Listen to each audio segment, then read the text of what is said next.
इंसान कभी विचार किया है यहां पे किस लिए आया है और आखिर जाना कहां है, किस लिए आया है। आमतौर पे लोगों का एक रवैया बन चुका है, खाओ पियो ऐश उड़ाओ, ये जग मीठा अगला किसने देखा है। अगला जिन संतों ने, पीर फकीरों ने, पैगंबरों ने देखा है उनकी मानने को तैयार नहीं होता। उनके लिए कह देता है कि नहीं, वो वैसे कहते हैं, फजूल की बात करते हैं, यूं ही कहते हैं, जबकि ऐसा नहीं है। तो भाई ये सोचो, आप किस लिए आए हैं, क्या आपका काम है और क्या कर रहे हो, ये जानना अति जरूरी है। एक बात आपको बताएं, हमारे धर्मों में इंसान को सर्वश्रेष्ठ बताया है कि सबसे श्रेष्ठ इस धरती पे अगर कोई प्राणी है तो वो है मनुष्य। हिंदू धर्म में कहा है सर्वश्रेष्ठ, अति उत्तम जून, सरदार मुखिया जून। इस्लाम धर्म में बोला गया खुद मुख्तियार जून। सिख धर्म में कहा गया सर्वश्रेष्ठ सरदार मुखिया जून। और इंग्लिश फकीर भी यही कहते हैं कि इंसान जैसा कोई दूसरा नहीं। पर सोचने वाली बात है कि इंसान ऐसा क्या कर्म करता है जिससे कहा जाए कि वाकई जो गुरुओं ने, पीर पैगंबरों ने, ऋषि मुनियों ने कहा है वो सही है, कि वाकई इंसान जैसा कोई नहीं है। देखते हैं आदमी और जानवर, पशु पक्षी में क्या फर्क है। अगर निगाह मार के देखें तो पशु पक्षी भी खाते पीते हैं और जानवर भी खाता पीता है। फर्क मात्र इतना है, इंसान जब चाहे, जैसा चाहे वैसा खाने की कोशिश करता है और जानवर पक्षियों को जब मिल जाए, जैसा मिल जाए उसे खा के पेट भरने की कोशिश करते हैं। मकसद तो दोनों का एक ही है, मतलब तो दोनों का एक ही है, अपना पेट भरना, अपने लिए ताकत पैदा करना। तो घर परिवार जानवरों का घर होता है, घोंसले होते हैं पक्षियों के, उसी तरह आदमी का भी घर होता है।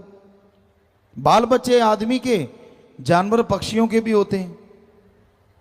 फर्क क्या है? जीते जी जानवरों की मलमूत्र काम में आती है और मरने के बाद हड्डियां, चमड़ा सब काम आ जाता है।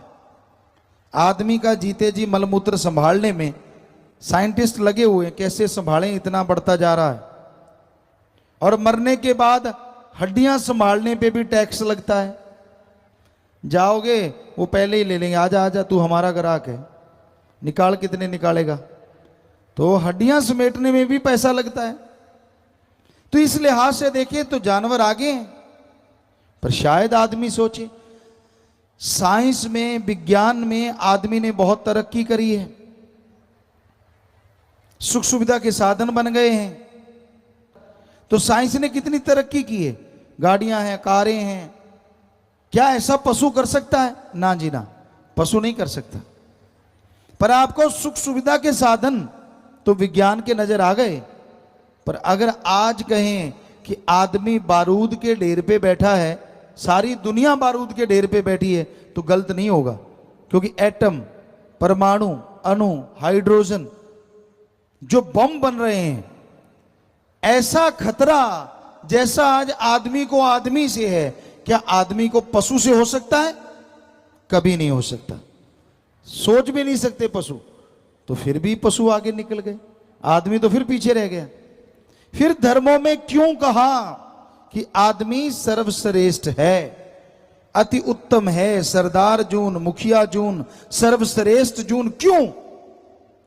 एक कारण है, आदमी इस मृत्युलोक में, इस घोर कलयुग में अगर चाहे तो भगवान को यहां वहां दोनों जहान में देख सकता है, जबकि पशु पक्षी चाहते हुए भी उसे नहीं देख सकते। आदमी को भगवान ने यह ताकत दी है, अगर भगवान का नाम जपे, जीते जी गम दुख दर्द चिंता बीमारियों से मुक्ति, मरने के बाद आवागमन से मुक्ति आदमी को मिल सकती है, जबकि देवी देवता को भी नहीं मिल सकती, पशु पक्षियों की तो बात छोड़ो। इसलिए आदमी को हमारे गुरुओं ने, ऋषि मुनियों ने, संत पीर पैगंबरों ने सर्वश्रेष्ठ कहा। अब आप खुद देख लो, क्या आदमी वाला काम करते हो? कभी भक्ति करते हो कि सारा दिन चुगली निंदा हथाई कर रहे हैं, इधर की उधर, उधर की इधर, इधर को उंगली लगाई लड़ दी, उधर के लगा दी? तो भाई ये कोई आदमियों वाले काम है? हमारे वेद शास्त्र, हमने सभी पवित्र ग्रंथ पढ़े, हिंदू धर्म के हमारे वेद शास्त्र, और जिनमें गीता रामायण महाभारत, चारों वेद, पांचवां वेद महाभारत को भी कहा जाता है। इसके अलावा इस्लाम धर्म की पवित्र कुरान शरीफ, कुरान मजीद, सिख धर्म की पवित्र गुरुवाणी, ईसाई धर्म की पवित्र बाइबल, कबीर जी, शेख फरीद जी, नामदेव, धन्ना भगत, रविदास, बहुत सारे संत, बौद्धिस्ट, जैनिस्ट, सभी धर्मों की वाणी पढ़ी। बिश्नोई धर्म के जांबा जी, उनकी वाणी पढ़ी, उनका गुटका पढ़ा। तो सभी धर्मों की वाणी पढ़ी। सारे धर्मों में यही कहा गया है जो हम आपको आज बताएंगे। 100% यही बात आती है कि आदमी कहलाने के हकदार तो ही हो अगर आदमी वाला काम करो, वरना शैतान से भी आप आगे हो। कई लोग आदमी सोया पड़े हैं, उनको मार दिया, किसी को तड़पा दिया, चंद नोटों के लिए किसी के बेटे को उठा लिया, भाई ने भाई को मार दिया। शैतान भी शर्मा जाता है, वो भी बच्चों पे हाथ नहीं उठाता था। आज आदमी शैतान का बाप बना हुआ है। अपनी मां की संभाल नहीं, अपने बाप की संभाल नहीं। कई लोग हमारे पास आते, गुरुजी प्रसाद दो। किस लिए भाई? मेरे मां बीमार है, उसकी मुक्ति हो जाए। हमने कहा ऐसा प्रसाद तो हमारे पास नहीं जिसको दें वो मर जाए। आप मारना चाहते हो? कहता नहीं, वो टट्टी पेशाब चारपाई पे करता है। तो हमने कहा जब बचपन में तू करता था तब तेरी मां ने तो नहीं कहा कि इसकी मुक्ति कर दो? वो तो नहीं बेचारी बोली कि इसका रोज टट्टी पेशाब कर उठाना पड़ता है, दिन को भी रात को भी, कोई प्रसाद दे दे बेड़ा पार कर दे? वो तो नहीं बेचारी बोली। अब उसका तुझे उठाना पड़ गया तो अब तू कहता है कि वो मर जाए। लानत है ऐसे औलाद पे। कहां चली गई हमारी संस्कृति? हमारे धर्मों में तो यही शिक्षा है। अरे बचपन में मां बाप टट्टी पेशाब उठाते हैं। हमारा धर्म, हमारे देश में यही संस्कृति है। जब वो बुजुर्ग हो जाएं तो उनके बेटे बेटियां उनके हाथ की लाठी बने और उनको बच्चों की तरह संभालें। यह है हमारी संस्कृति। ना कि उनको बूढ़ा कह के एक भूसे वाले कमरे में डाल दें, सूखा रोट खिलाएं। नहीं नहीं नहीं, मरने के बाद आप खर्चा करते हो, शर्म नहीं आती? जीते जी सूखे रोट दिए और मरने के बाद हलवा पूरियां खाओ जी, अपनी नाक का सवाल है। और जब वो जीते जी उनको नहीं खिलाए तब नाक किधर गई थी? शर्म नहीं आती? जिन्होंने बड़ा किया, पढ़ाया लिखाया, ठीक है उनमें अवगुण हो सकते हैं तो वो भी आदमी, क्या हुआ अगर मां बाप है? उनमें भी अवगुण हो सकते हैं, उनमें भी बुरी आदतें हो सकती। आपकी नहीं बनती तो राड़ से बाढ़ अच्छी, अलग रहो, लेकिन उनको कभी बुरा ना कहो और उनकी सेवा से मुंह ना मोड़ो।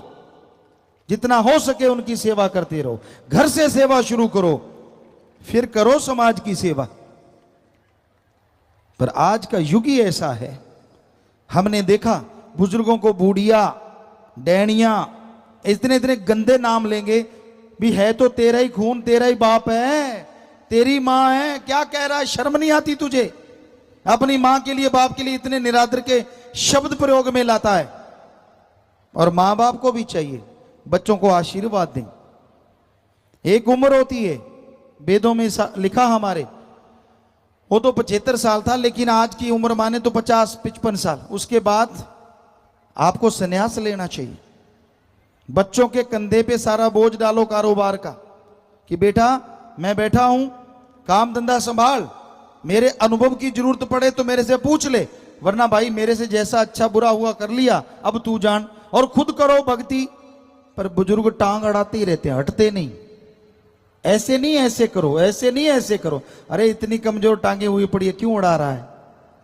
राम राम जप, ये लिखा हमारे धर्मों में। पर हमने देखा है नौजवानों को कम फिक्र होता है, बुजुर्ग जो जो। एक माता आई, हमने कहा बोल माता क्या चाहिए, बातें चल रही थी, संगत बैठी थी। हमने कहा शायद कोई बीमार होगी कुछ, या भगवान का नाम मांगेगी। कहती गुरुजी एक बात सुनो, हाँ मुझे पड़पोता चाहिए।